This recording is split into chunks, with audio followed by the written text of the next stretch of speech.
Okay. Hopefully, this will be able to upload. I'll combine this video with the beginning or what's left of the live stream video. Hopefully it makes sense, because it was cutting on in and off so much. Alright, let me go back over here. Let me find Chapter 3. The Flying Saucers Are Real, Chapter 3.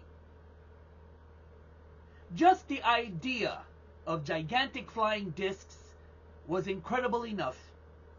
It was almost as hard to believe that such missiles could have been developed without something leaking out. Yet we had produced the A-bomb in comparative secrecy. And I knew we were working on long-range guided missiles. There was already a plan for a 3,000-mile test range.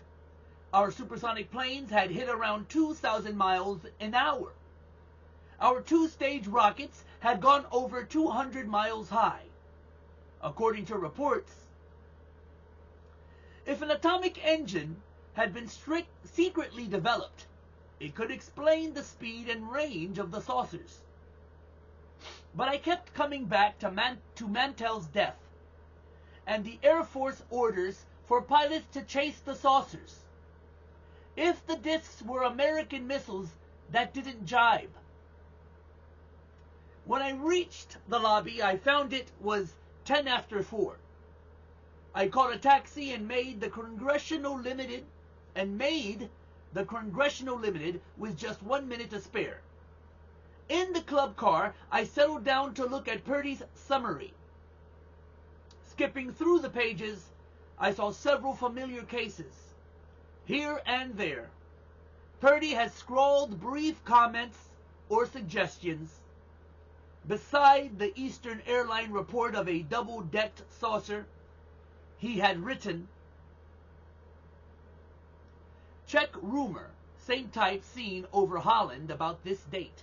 Also similar Philippine Islands report, date unknown." I went back to the beginning. The first case listed was that of Kenneth Arnold, a Boise businessman who had set off the saucer scare. Arnold was flying his private plane from Chehalis to Yakima, Washington, when he saw a bright flash on his wing. Looking toward Mount Rainier, he saw 9 gleaming discs outlined against the snow, each one about the size of a C-54. They flew close to the mountaintops in a diagonal chain-like line. He said later, it was as if they were linked together. The discs appeared to be 20 to 25 miles away and moving at fantastic speed. Arnold's estimate was 1,200 miles an hour. I watched them about 3 minutes, he said. They were swerving in and out around the high mountain peaks. They were flat, like a pie pan, and so shiny they reflected the sun like a mirror. I never saw anything so flat. The date was June 24th, 1947. On this same day, there was another saucer report, which received very little notice. Did you guys hear about this one? A Portland prospector named Fred Johnson, who was working up in the Cascade Mountains, spotted 5 or 6 discs banking in the sun. He watched them through his telescope several seconds, then he suddenly noticed that the compass hand on his special watch was weaving wildly from side to side. Johnson insisted he had not heard of the Arnold report, which was not broadcast until early evening. Kenneth Arnold's story was generally received with amusement. Most Americans were unaware that the Pentagon had been receiving disc reports as early as January. The news and radio comments on Arnold's report brought several other incidents to light, which observers had kept to themselves for fear of ridicule. At Oklahoma City, a private pilot told Air Force investigators he had seen a huge round object in the sky during the latter part of May.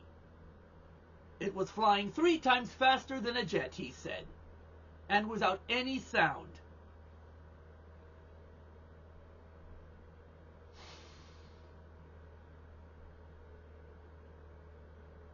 Citizens of Weiser, Idaho, described 2 strange, fast-moving objects they had seen on June 12th. The saucers were heading southeast now, and then dropping to a lower altitude, then swiftly climbing again. Several mysterious objects were reported flying at great speed near Spokane, just 3 days before Arnold's experience. And 4 days after his encounter, an Air Force pilot flying near Lake Mead, Nevada, was startled to see half a dozen saucers flash by his plane. Even at this early point in the scare, official reports were contradicting each other. Just after Arnold's story broke, the Air Force admitted it was checking on the mysterious discs. On July 4th, the Air Force stated that no further investigation was needed. It was all hallucination. That same day, Wright Field told the Associated Press that the Air Materiel Command was trying to find the answer. The 4th of July was a red-letter day in the flying saucer mystery. At Portland, Oregon, hundreds of citizens, including former Air Force pilots, police, harbor pilots, and deputy sheriffs, saw dozens of gleaming discs flying at high speed. The things appeared to be at least 40,000 feet in the air, perhaps much higher. That same day, discs were sighted in Seattle, Vancouver, and other Northwest cities. The rapidly growing reports were met with mixed ridicule and alarm. One of the skeptical group was Captain E.J. Smith of United Airlines. "I'll believe them when I see them," he told airline employees before taking off from Boise the afternoon of the 4th. Just about sunset, his airliner was flying over Emmett, Idaho, when Captain Smith and his co-pilot, Ralph Stevens, saw 5 queer objects in the sky ahead. And I'm just reading the way I know this is different language back then. It just means strange. So please calm the fuck down, all you LBGT community people. YouTube, I'm reading it, I'm using it as it was used back then in the 50s. Strange, okay? Smith rang for the stewardess, Marty Morrow, and the 3 of them watched the saucers for several minutes. Then 4 more of the discs came into sight. Though it was impossible to tell their size because their altitude was unknown, the crew was sure they were bigger than the plane they were in. After about 10 minutes, the discs disappeared. The Air Force quickly denied having anything resembling the objects Captain Smith described. "We have no experimental craft of that nature in Idaho or anywhere else," an official said in Washington. "We're completely mystified." Yeah, right. The Navy said it had made an investigation and had no answers. There had been rumors that the discs were souped-up versions of the Navy's Flying Flapjack, a twin-engined circular craft known technically as the XF-5U-1. But the Navy insisted that only one model had been built and that it was now out of service. In Chicago, 2 astronomers spiked guesses that the discs might be meteors. Here comes the meteor theory.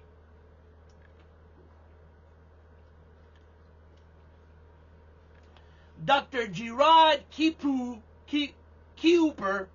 director of the University of Chicago Observatory, said flatly that they couldn't be meteors. They're probably man-made, he told the AP. Let me reread that again. This is from the director of the University of Chicago at the time. Said flatly that they couldn't be meteors. They're probably man-made, he told the AP, Associated Press. Dr. Oliver Lee, director of Northwestern's Observatory, agreed with Cooper. The Army, Navy, and Air Force are working secretly on all sorts of things, he said.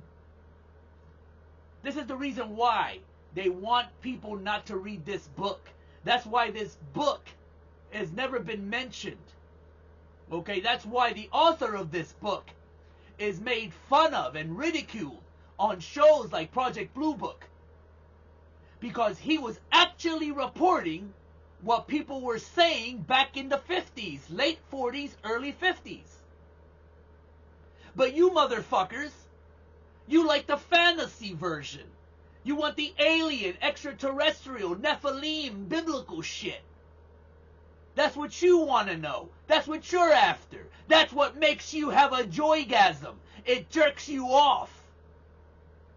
You don't want reality. You want fiction. Because with the fiction, you have an imagination. You have a hobby now. You got something to think about. You got something to do.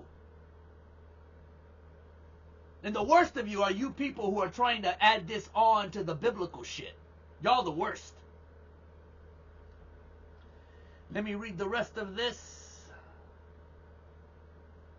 Let me reread this again. The Army, Navy, and Air Force are working secretly. This is Dr. Oliver Lee, director of Northwestern's Observatory, agreed with Cooper, whatever the fuck. The Army, Navy, and Air Force are working secretly on all sorts of things, he said. Remember the A-bomb secrecy and the radar signals to the moon? As I went through Purdy's summary, I recalled my own reaction after the United Airlines report. After seeing the Pentagon comment, I had called up Captain Tom Brown at Air Force Public Relations. Are you really taking this seriously? I asked him. Well, we can't just ignore it, he said. There are too many reliable pilots telling the same story.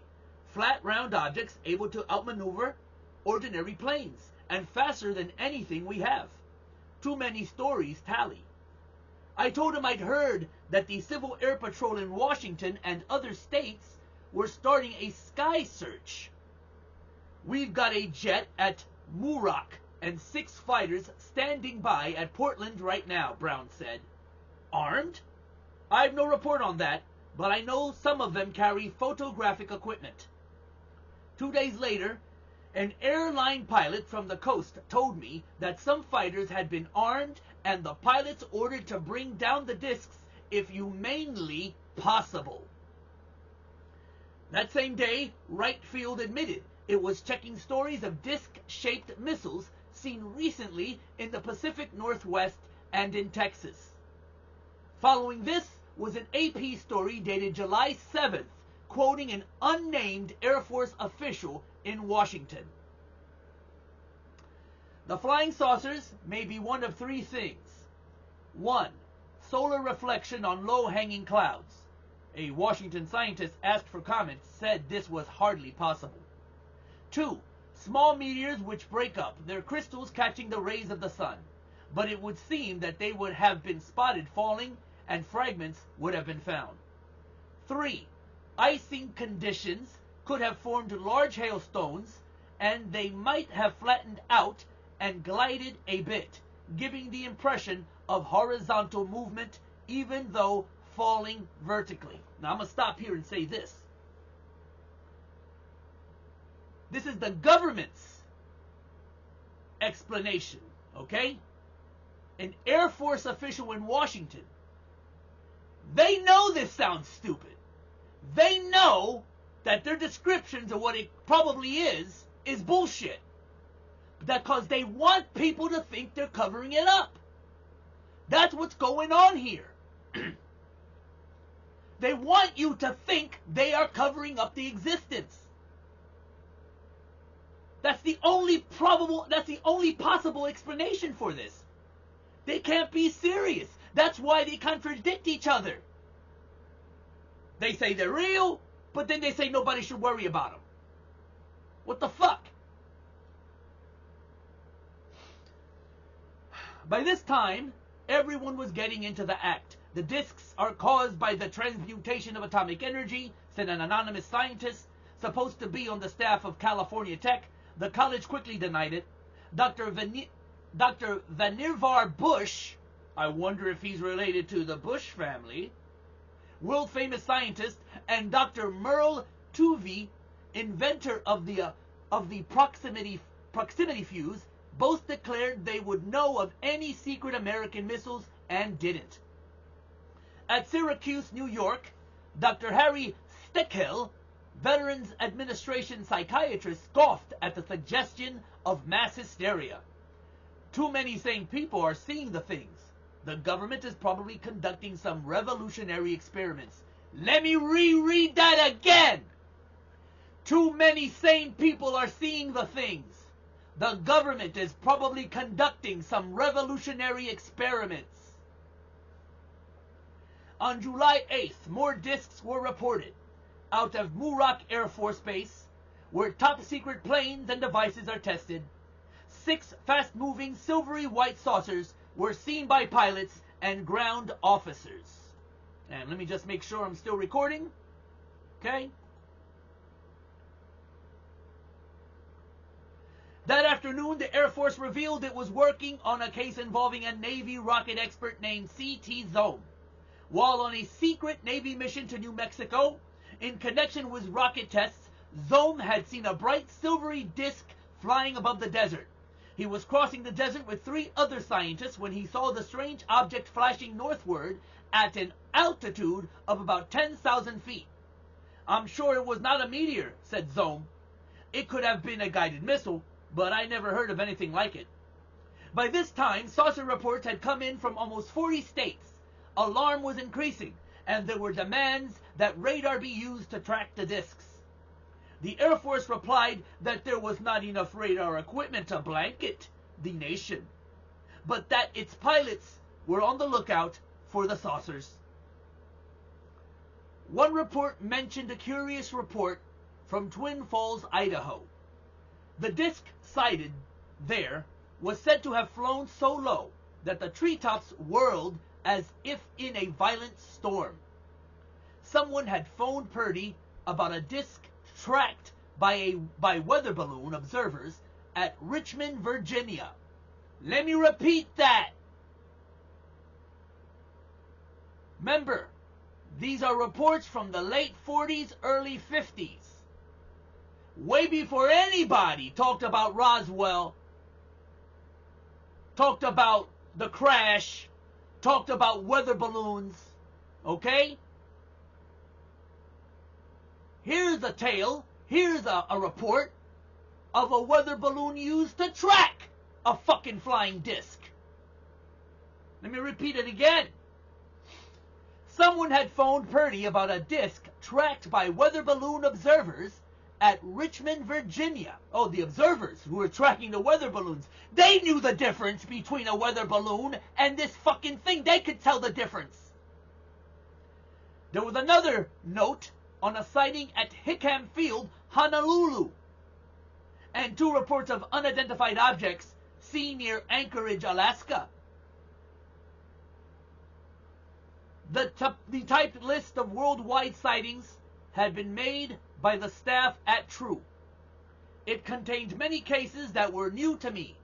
Reports from Paraguay, Belgium, Turkey, Holland, Germany, and the Scandinavian countries. And I said Germany for a reason. Those of you who know about the Germans and what they were experimenting with understand why. At the bottom of this memo, Purdy had written, "Keep checking on rumor that the Soviet has a Project Saucer 2, could be planted." From the mass of reports, John Dewberry, the aviation editor of True had methodically worked out an average picture of the discs. The general report is that they are around. The general report is that they are round or oval. This could be an elliptical object seen end on. Metallic looking, very bright, either shining white or silvery colored. They can move at extremely high speed, hover, accelerate rapidly, and outmaneuver ordinary aircraft. The lights are usually seen singly. Very few formations reported. They seem to have the same speed, acceleration, and ability to maneuver. In several cases, they have been able to evade Air Force planes in night encounters. Going over the cases, I realized that Purdy and his staff had dug up at least 50 reports that had not appeared in the papers. A few of these proved incorrect, but a check with the Air Force case reports released on December 30th, 1949, showed that True's files contained all the important items. These cases included sightings at 11 Air Force bases and 14 American airports, reports from ships at sea, and a score of encounters by airline and private pilots. Witnesses included Army, Navy, Marine Corps, and Air Force officers, state and city police, FBI agents, weather observers, shipmasters, astronomers, and thousands of good, solid American citizens. I learned later that many witnesses had been investigated by the FBI to weed out crackpot reports. I ended up badly puzzled. The evidence was more impressive than I had suspected. It was plain that many reports had been entirely suppressed, or at least kept out of the papers. There was something ominous about it. No matter what the answer, it was serious enough to be kept hidden. If it were a Soviet missile, I thought, God help us, they'd scooped up a lot of Nazi scientists and war secrets. Let me repeat that. If it were a Soviet missile, I thought, God help us, they'd scooped up a lot of Nazi National Socialist, Nazi National Socialist, Nazi National Socialist scientists and war secrets. And the Germans had been far ahead of us on guided missiles. But why would they give us a 2-year warning, testing the things openly over America?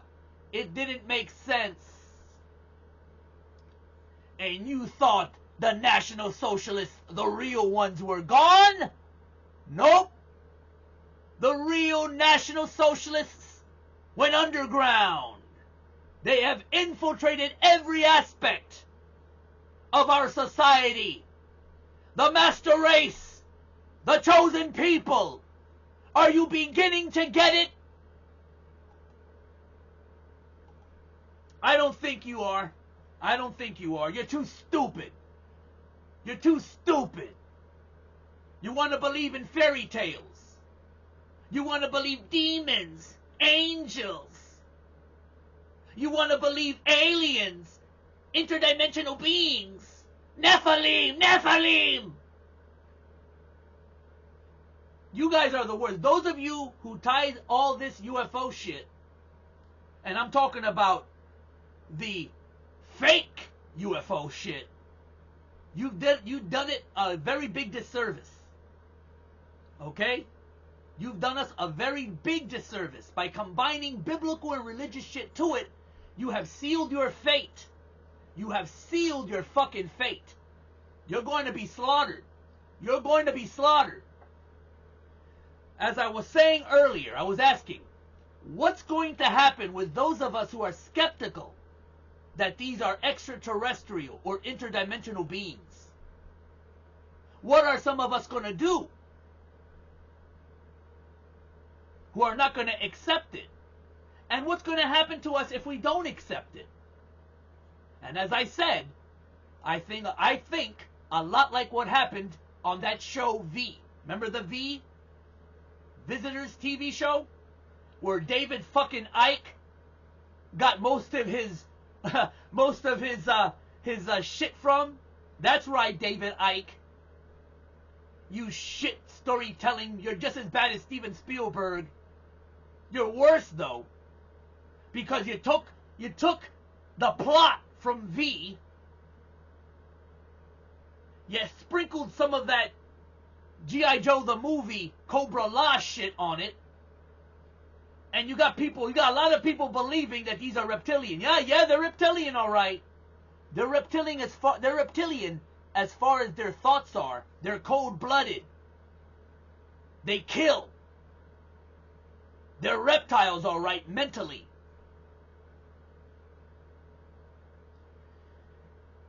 I want you guys to understand what I've been trying to say. All of that shit is bullshit. The elite, their ancestors did the same thing. They would tell the people, you must believe us, you must follow us, you must obey us, because we are descended from the stars. We are the chosen people. We are the master race. The people were ignorant, and they believed these motherfuckers. The Nephilim weren't extraterrestrial. The Nephilim were angels. The Nephilim were none of that shit. The Nephilim were tyrants, bullies, dictators, kings, who oppressed the people with lies. You have to understand what's going on here. They're getting you ready. They're bringing it back. They're bringing it back. And once this goddamn country goes, it's over for the rest of the world. That's it. That's all I gotta say. Tomorrow, Chapter 4 of The Flying Saucers Are Real. Think about that title.